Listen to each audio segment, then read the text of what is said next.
வணக்கம். நான் உங்கள் ஜோதிடர் எடப்பாடி கும்பம் சக்திவேல். நம்ம தொடர்ந்து சனிப்பெயர்ச்சி பலன்கள் பார்த்து வந்துட்டுருக்கோம். அதன் வரிசையில் இப்போ கும்ப லக்கணத்திற்கான சனிப்பெயர்ச்சி பலன்கள். பொதுவாக கும்ப லக்கணம் அப்படின்னாவே லக்கணாதிபதியே சனி பகவான் அப்படிங்கிறதுனால தன் வீட்டுக்கு பெரிய பாதிப்பை அவர் உண்டு பண்ணுறது இல்லை. அந்த கும்ப லக்கணத்தில் பிறந்தவங்க பாருங்கள், குப்பையில் இருந்தாலும் ஒரு நாளைக்காவது கோபுரம் ஏறக்கூடிய யோகம் உண்டாகும். ரொம்ப சாதாரணமான மனிதர்களாக இருப்பாங்க.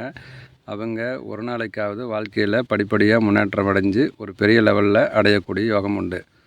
அதே பாருங்க, சிம்பிளாக இருக்கக்கூடிய ஒரு நபர் பெரிய பணம் படைத்த பதவி படைத்த நபர்கள் ஒரு நாளாவது இவர்களை வணங்க வேண்டிய நிலைக்கு அவங்க உயர்வாங்க. தன்னுடைய அறிவை பயன்படுத்தி மற்றவங்களை வணங்க வைப்பாங்க. மற்றொன்று, செல்வம் படைத்து செல்வம் அதிகமாக சம்பாதித்து தானம் தந்து அவர்களை வணங்க வைப்பார்கள். ஏன்னா கர்ணன் பிறந்த நட்சத்திரம் அப்படிங்கிறதுனால இயற்கையாகவே தாராள குணமும் தர்ம சிந்தனையும் இவர்கள்கிட்ட இருக்கும். அதனால் தர்மம் கொடுத்தாவது அவங்கள கையெடுத்து கும்பிட வேண்டிய சந்தர்ப்பத்தை உண்டு பண்ணுவாங்க. சில நபர்கள் சந்நியாச யோகம் பெற்று மற்றவங்க இவங்களை கும்பிட்ற மாதிரி சூழ்நிலைக்கு உயருவாங்க. கும்ப லக்கணம் சந்நியாச லக்கணம் அப்படிங்கிறதுனால அந்த சூழ்நிலையாவது அவர்கள் அடைந்து மற்றவர்களை வணங்கச் செய்வார்கள். கும்ப லக்கணத்தினுடைய குணாதிசயம். இதில் 2ஆம் இடம் குரு பகவான் 12ஆம் இடத்தில் நேசமாகதால் இவங்கள் கொடுத்து ஏமாறக்கூடிய சூழ்நிலைகள் இவர்கள் வாழ்க்கையில் நடக்கும். ஒரு நாளைக்காவது பெரும் பொருளாதாரத்தை இழக்க வேண்டிய சந்தர்ப்பங்கள் இவர்களுக்கு உண்டாகும்.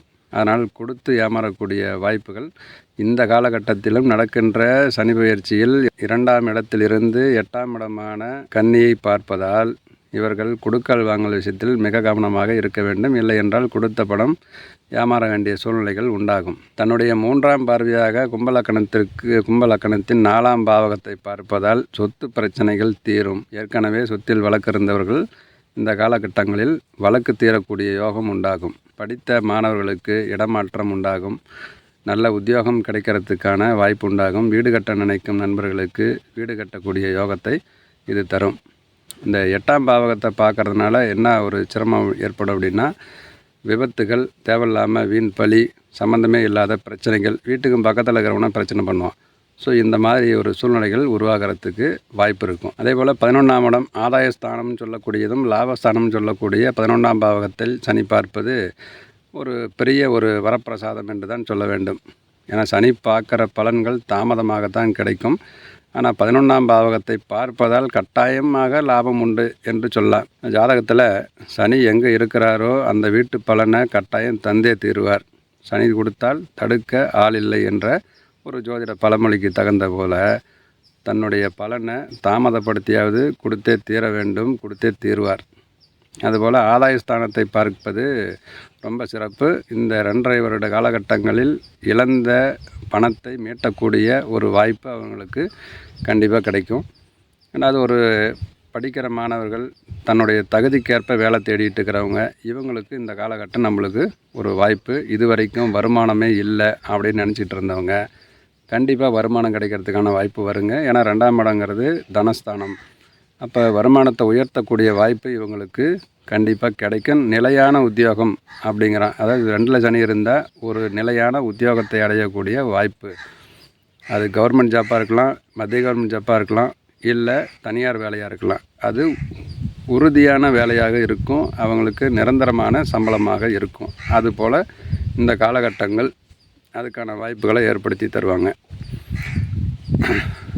இவங்க பண்ணக்கூடாத சில விஷயங்கள் அப்படின்னா, வண்டி வாகனத்தில் போகிறப்ப இந்த காலகட்டங்களில் வண்டி வாகனத்தில் போகிறப்ப கொஞ்சம் கூடுதல் கவனமாக போயிட்டு கூடுதல் கவனமாக வரணும். ஏன்னா தேவையில்லாத அந்த 4-8 சம்பந்தம் கட்டாயம் வாகன விபத்து அப்படிங்கிறது. 4ஆம் அதிபதியும் 8ஆம் அதிபதியும் ஒரு ஜாதகத்தில் சேர்ந்திருந்தால் அவர்கள் ஒரு நாளைக்காவது வாகன விபத்தை சந்தித்தே தீர வேண்டிய சூழ்நிலை வரும். அவர்கள் ஜாதகத்தில் 8ஆம் அதிபதி திசை நடக்கும் பொழுதும் அல்லது 4ஆம் அதிபதி திசை நடக்கும் பொழுதும் அந்த சம்பவங்கள் நடந்தேறும். இப்போ பார்க்குற பார்வைக்கும் அதுக்கான பலன்களை தரும். அதனால் வண்டி வாகனத்தில் போகிறவங்க கொஞ்சம் கூடுதல் கவனமாக இருந்துக்கணும். 4 கால் மிருகங்கள் மூலியமாக பாதிப்பு உண்டாக பார்க்கும். அதனால் விவசாயம் சம்மந்தப்பட்டமான இடத்தில் இருக்கும் நபர்கள் கொஞ்சம் கூடுதல் கவனமாக இருக்க வேண்டிய ஒரு காலகட்டம் இது, இந்த சனி பெயர்ச்சி. லக்கணத்தில் வந்து சனி பகவான் லக்கணத்திலிருந்து நகர்ந்து 2ஆம் இடத்துக்கு போகிறார். 2ஆம் இடத்தில் இருந்த ராகு பகவான் உள்ளே நுழைகிறார். அவர் வந்த பிறகு இன்னும் கூடுதல் பலன் அடையக்கூடிய ஒரு அமைப்பு உண்டாகும். ஏன்னா இவங்க 2 பேரும் சேர்ந்து 2ஆம் இடத்துல இருந்தால் பெரிய ப்ளஸ்ஸு தான். ஆனால் மைனஸ் அப்படின்னு பார்த்தோம்னா 2 பேர்த்தினுடைய அமைப்புமே இங்கே வந்து லக்கணத்துக்கு உள்ளார என்ட்ரி ஆகும். எப்படின்னா அங்கே ஆல்ரெடி ராகு நட்சத்திரம் இருக்கும். ராகு நட்சத்திரத்தில் சுயசாரம் அடையக்கூடிய ஒரு தன்மை ராகுக்கு வரும். அப்போ இன்னும் கூடுதல் பலன் அளிக்கக்கூடிய ஒரு வாய்ப்பு அவங்களுக்கு கிடைக்கும். இதில் வருமானத்துக்காக அங்கே பொய் சொல்ல வேண்டிய சூழ்நிலையோ அல்லது பேராசைப்பட்டு எதையாவது பணத்தை கொண்டு போய் லாக் பண்ண வேண்டிய சூழ்நிலையோ வந்துடக்கூடாது. அப்படிங்கிறதுக்காக தான் இந்த ராகு பலனையும் சேர்த்து உங்களுக்கு சொல்ல வேண்டியது இருக்குது. ஏன்னா இப்போ ராகு வந்ததுக்கப்புறம் அவங்களுடைய எண்ணம் பிரகாசமாகும், பெருசாக திங்க் பண்ண வைக்கும். ஏன்னா ராகு பிரம்மாண்டத்தை கொடுக்கக்கூடிய கிரகம் அப்படிங்கிறதுனால இப்போ 2ஆம் இடம் சம்மந்தப்பட்டு வருமானம் சம்பாதிக்கிறதுல பெரிய ஒரு ஆர்வத்தையும் இதையும் தூண்டு இவங்களுக்கு. 8ஆம் இடம் சம்மந்தப்படுறப்ப கட்டாயம் வந்து இல்லீகலான பண வழியில் தேடக்கூடிய சந்தர்ப்பத்தை உண்டு பண்ணி விட்றோம். அதனால் 2 சம்மந்தப்பட்ட இது அப்படின்னா இன்கம் டேக்ஸ் கட்டாமல் வருமானத்தை மறைக்கிறது, கருப்பு பணத்தை மறைக்கிறது, அல்லது வந்து லஞ்ச லாவணியம் வாங்கிறது, இந்த மாதிரி 2ஆம் இடமும் 8ஆம் இடமும் சம்மந்தப்படுறப்ப அப்படி ஒரு சூழ்நிலை உருவாகும். அதனால் இந்த காலகட்டம் ராகு வர்றப்ப அந்த விஷயத்தை தூண்டி விடுவார். நீங்கள் அதில் சிக்கலில் மாட்டிக்காமல் நியாயமாக இருந்துக்கணும். உங்களுடைய லக்கணாதிபதியே சனி பகவான்ங்கிறதுனால நீங்கள் நேர்மையாக நடந்துக்க பார்க்கணும். நேர்மை தவறுனீங்கன்னா 100% அங்கே பாதிப்பு உண்டு பண்ண வச்சிரும். ஏன்னா நீதியை கட்டாயம் கொடுத்து காலதாமதமாக நடக்குமா ஒழிய, ஆனால் கட்டாயம் அதற்கான தண்டனையும் உங்களுக்கு கொடுத்துரும். பக்கத்தில் பின்னாடி இந்த ஒரு ஆள் அவர் தான் சொல்லிகிட்டு இருக்கிறார் பாருங்கள். சவுண்டு கேட்குதா உங்களுக்கு? ஆமாண்டான்னு சொல்கிறா நீ அப்படிங்கிற மாரி சொல்லிகிட்டு இருக்கிறார். அது உண்மையும் கூட. ஏன்னா சில சகனங்கள் நிமித்தங்கள் நம்மளுக்கு கூடவே வந்துகிட்டு இருக்கும். தெய்வம் நம்ம கூடவே இருக்குது அப்படிங்கிறதுல பரிபூர்ணமாக நம்ம நம்புகிறோம். ஏன்னா ஜோதிடம் என்கிற மகா அற்புதமான ஒரு விஷயத்தை கையில் எடுக்கிறப்பயே நம்மளுக்கு தெய்வ அனுகூலம் இல்லாமல் அந்த சாஸ்திரத்தை கையில் எடுக்க முடியாது, நம்ம வாய் விட்டு பேச முடியாது. இது பாருங்கள், பலா மரத்துக்கடியே இந்த விஷயத்தை சொல்கிறேன். இது பலன் அப்படிம்பாங்க. ஜோதிடத்தில் பலன் கட்டாயம் முக்கியம். ஒரு ஜோதிடர் பலன் சொன்னால் எப்படி இருக்கணும்னா, பல சுவை போல இனிமையாக இருக்க வேண்டும் என்று தான் பலன் அப்படின்னு சொல்லியிருக்கிறாங்க. ரொம்ப ஹார்டான விஷயத்தை பயன்படுத்தக்கூடாது, ரொம்ப நெகட்டிவான வார்த்தைகளை உச்சரித்து அவங்கள வந்து பயப்படுத்திடக்கூடாது. ஒரு பரிகாரம் இல்லை இந்த மாந்திரிகம் இந்த மாதிரி வார்த்தைகளை அவங்கள மிஸ்யூஸ் பண்ணிடக்கூடாது அப்படிங்கிறதுக்காக தான் நேர்மையாக நடந்துக்கணும். அப்படிங்கிறதுக்காகவும் தேனில் ஊற வச்ச பலா போல் அந்த சுவை இனிக்கும். அந்த மாதிரி ஒரு ஜோதிடர்களுடைய வாக்கு இனிமையாக இருக்கணும் அப்படிங்கிறதுக்கு தான் அந்த பலா மரத்தினுடைய இதை ஒப்பிட்டிருப்பாங்க. எனக்கு தெரியல, நான் சும்மா எனக்கு தோணுனதை சொன்னேன். உண்மை அதாக கூட இருக்கலாம். சரி, நம்ம விஷயத்துக்கு வருவோம். இந்த மாதிரி நான் இதை ஏன் சொல்கிறேன் அப்படின்னா, ஒரு விஷயத்தில் நம்ம கொஞ்சம் நேர்மையாக நடந்துக்கணும் அப்படிங்கிறதுக்காக நான் உங்களுக்கு இந்த விஷயத்த சொல்லணும்னு நினைக்கிறேன். இதில் வந்து 12ஆம் அதிபதியும் லக்கணாதிபதியும் 2ம் ஒரே கிரகம். அவர் போய் 2ஆம் இடத்துல போய் உட்கார்றாரு. இந்த 2ஆம் இடம் வருமானம். அப்போ 2ஆம் இடமும் 12ஆம் இடமும் இங்கே காம்பினேஷன் ஆகும். அப்போ இந்த 2.5 வருஷம் வருமானத்துக்கும் செலவுக்கும் ஈக்குவலாகத்தான் பார்க்கும்போது அங்கே மீதி பண்ணக்கூடிய சூழ்நிலைகள் வராது.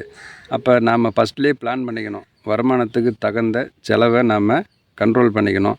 அதுக்கு மீறி கடன் படவோ அல்லது வேறு ஏதாவது சிக்கலில் மாட்டிக்கிறதுக்கோ இல்லாமல் நம்மளுடைய வருமானத்துக்கு தகுந்த மாதிரி ஒரு செலவை குறைச்சிக்கிட்டு இருக்கிறத மீதி பண்ணி சரி பண்ணி ஃபேமிலியை ரன் பண்ணுறதுக்கான வாய்ப்புகளை உண்டு பண்ணிக்கணும். அதே போல் இந்த 2ஆம் இடம் 12ஆம் இடம் காம்பினேஷன் வர்றப்ப வெளியூர் போயிடலாம். ஏன்னா 12ஆம் இடங்கிறது வெளிநாடு. இப்போ வெளிநாடு போய் பணம் சம்பாதிக்கக்கூடிய யோகத்தை இந்த சனி பகவான் கொடுப்பாரு. இந்த 2.5 வருஷத்துக்குள்ளார கட்டாயம் வந்து நீங்கள் வேலை செய்கிற இடத்துலேருந்து வேறு இடத்துல மாறி வருமானம் சம்பாதிக்கிற யோகத்தை கட்டாயம் தருவாங்க. அது முயற்சி பண்ணுறவங்க 100% அந்த முயற்சி பண்ணுறவங்களுக்கு அந்த 100% அந்த வாய்ப்பு கண்டிப்பாக கிடைக்கும். வெளிநாட்டில் இருக்கிற நபர்கள் கொஞ்சம் கூடுதல் கவனமாக இருக்கணும். பண விஷயத்தில் கொஞ்சம் கவனமாக இருங்க. வெளிநாட்டில் இருந்து நம்ம ஊருக்கு வர்றப்ப கொஞ்சம் ப்ராப்பராக டேக்ஸு மற்றது இந்த மாதிரி கட்டி ஒரு பொருளை இதோ வாங்கிட்டு வர பாருங்கள். ஏன்னா இந்த 2-12 சோதனை 2-12 சம்மந்தம், 4-8 சம்மந்தம், 2-8 சம்மந்தம், இந்த மாதிரி நிறைய காம்பினேஷன் இருக்குது. அதனால் என்ன பண்ணணும்னா நம்ம பணத்துக்கு நம்ம சிரமத்தை சந்திக்க வேண்டியது இருக்கும். இந்த எலெக்ஷன் டைமில் நம்ம பணத்தை முறையாக எங்கேயாவது கொண்டு போயிட்டுருப்பாங்க. அவங்க பணத்தை லாக் பண்ணி ஸ்டேஷனில் வாங்கி வச்சுக்கிட்டு அவங்க ப்ராப்பராக பில்லு கொண்டு வா அப்படின்ட்டு ரொம்ப டார்ச்சர் பண்ணி விட்ருவாங்க இல்லைங்களா, அந்தமாரி சந்தர்ப்பங்கள் ஏற்பட பார்க்கும். அதனால் நீங்கள் பண விஷயத்தில் கொஞ்சம் கூடுதல் கவனமாக இருக்கும். உங்கள்கிட்ட இருக்கிற பணத்துக்கு உண்மையான ரசீதோ இல்லை உண்மையான ஒரு காரணங்களோ இருக்கணும் அப்படிங்கிறதுல கொஞ்சம் தெளிவாக இருந்துக்கோங்க. உண்மையாகவே இந்த 2.5 வருஷ காலகட்டம் உங்களை வருமானம் உயரும்ங்கிறதுல எந்த மாற்றமும் இல்லை. கொஞ்சம் வருமானத்தை சரி பண்ணிக்கிறதுக்கு உண்டான வாய்ப்பை உண்டு பண்ணிக்கோங்க. திறமையை வளர்த்துக்கோங்க. வாய்ப்புகள் தானாக தேடி வரும். நன்றி. மீண்டும் ஒரு நல்ல பதிவில் சந்திப்போம். நன்றி, வணக்கம்.